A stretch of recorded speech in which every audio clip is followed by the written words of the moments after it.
Karong hapon atong hinabion si Sir Mike Ibanez para sa health sector sa BMCO Pharmaceutical Trading na diri sa atong syudad sa Osamis. Okay, sir, mayong hapon kanimo. Mayong hapon, Sir, naano ko'y tulo ka pangutana, no?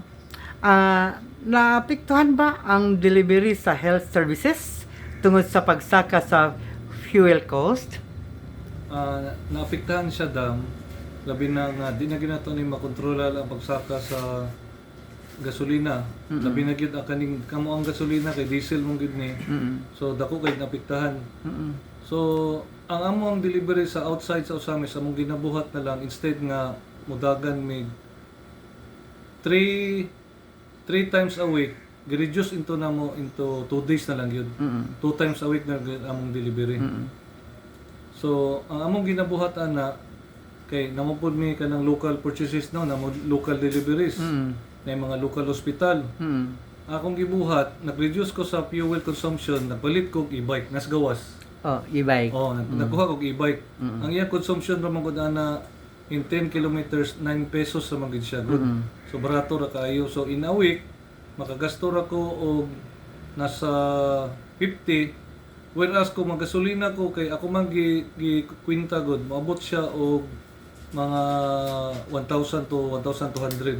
So nakasave ko. So akong sa mga hospital, mo lang na siya na-reduce lang gid siya og 2 days delivery in a week. Na 2 days gid siya na lang. So mga presyo po sa mga among kuan tambal, wala siya na usab. Mura gyud gihapon.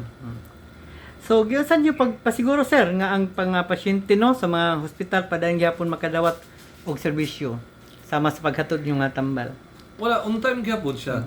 On time ra gihapon siya. Okay, di man gyud mo maputol gyud kay importante man gyud ni siya. Kay hospital bisan pag unsara oras may maabot, ma-deliver man gyud manamo gyud. So, sir, unsa mga kakulangon nga inyong nabati sa pagkakaron? Sa pagkakaron gyud, usahay kanang nami ka na bitong kanang koleksyon, maapektahan po sa ang uban. Mo gina sa dako kay ang kuan mo kanang factor.